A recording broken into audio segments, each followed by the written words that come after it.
ka-team, Team Danose Auto Repair Shop. Ayan. Meron tayong i-rescue dito ngayon. Ayan, Nissan Almera ayaw na umandar. Nandito tayo ngayon sa loob tayo ng sementeryo dito sa Laguna, Binyan. Ayan, rescue tayo. Tingnan natin kung ano naging problema nito. Okay guys, naka-scan na tayo.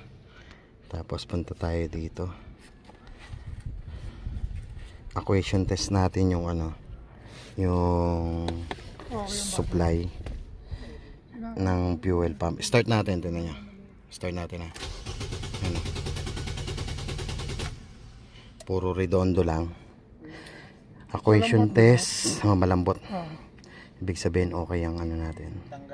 Tapos punta tayo sa fuel pump. Check natin. Buksan yung likod, Jonel. Tignan natin kung may lalabas na supply. Yeah. So, na lang. Ayun. Tanggalin niyo yung upuan. Tignan natin. I-on natin to para mag-supply dun sa likod. Ordinaryo ko lang. Umalis lang kami sa bahay. Wala namang kakaiba. Walang kakaiba. Wala yung biglang kala mo mamamatayan ako. Wala namang hindi hinihinala battery.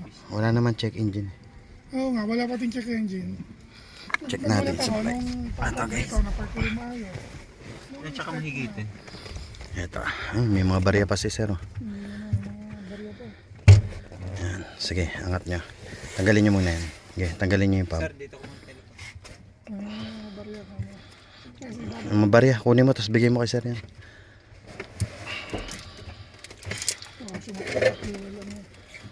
Yan, sige, tanggalin mo isa. At pakinggan na kung uugong ha. Pakinggan nyo kung uugong. Ayan, ang natin. Dapat uugong siya. Wala Walang reaction. Redondo matanggalin natin. Hindi, dapat uugong na yan pag nag-on position tayo ng fuel pump. Sige, tanggalin mo. Kunin mo yung basahan doon, Gar. Tanggalin mo. Wala rin yung December. Tanggalin natin. Okay, ito. Tara tayong fuel pump. On natin.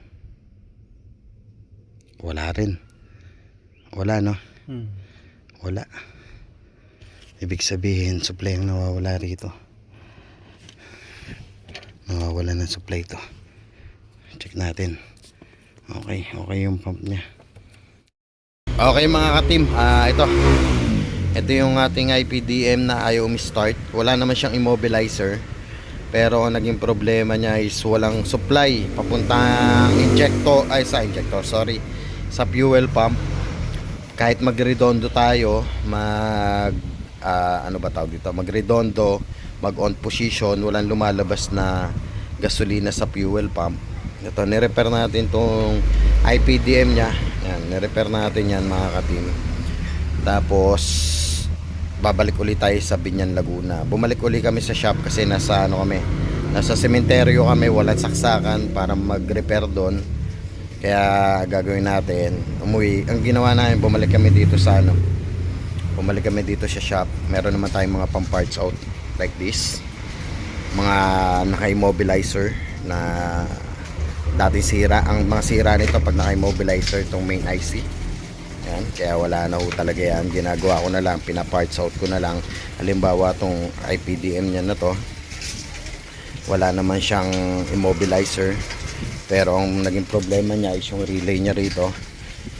Yung relay niya mismo dito, kasi itong mga relay to mga ka-team, yan, mga relay yung mga yan, nandyan nagkakaroon ng problema. Kagaya sa fuel pump mga ka-team, dito nagkaroon ng problema sa relay. Kaya ang ginawa natin, kumuha tayo ng parts out dito, tapos nilagay natin. Tapos ngayon 100% okay na to, kasi tinest naman namin yung aming relay na tinanggal is wala talaga, sira talaga. Ngayon syempre kailangan na natin bumalik sa Binyan para mapa-start. Ayan, at least nakakapagbigay kami ng sa inyo, ng tutorial.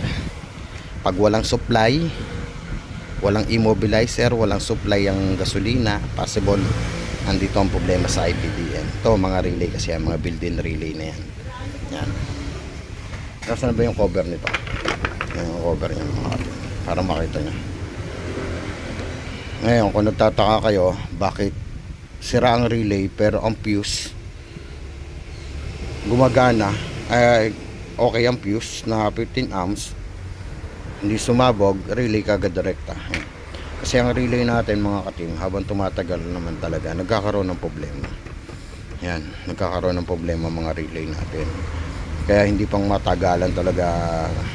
Swerte na lang kung tatagal, swerte naman kung matsatsambahan. Yun nga lang, mahirap dito mga katim kasi wala kang mabibilan ng relay nito. Dapat may parts out ka para makagawa ka ng sarili, para makakuha ka ng same relay na ginagamit dito sa module.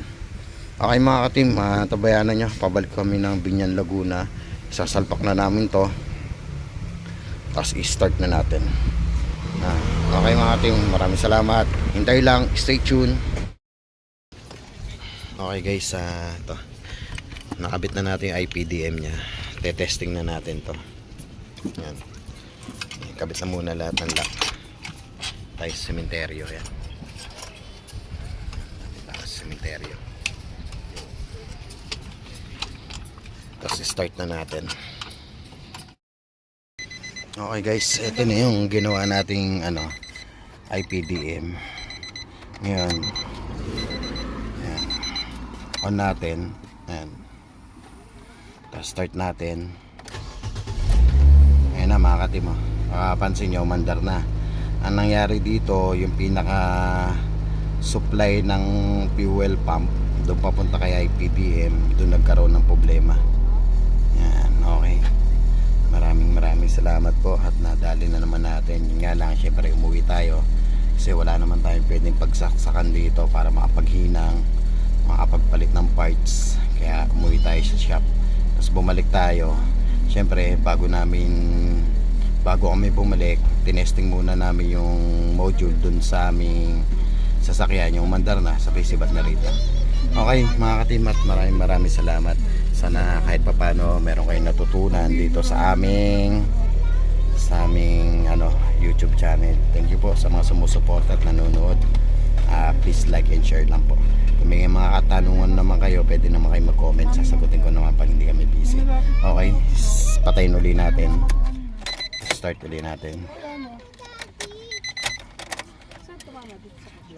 Wala siyang immobilizer pero hindi gumagana yung niya. Hindi gumagana yung wala siyang immobilizer pero walang supply ng pump.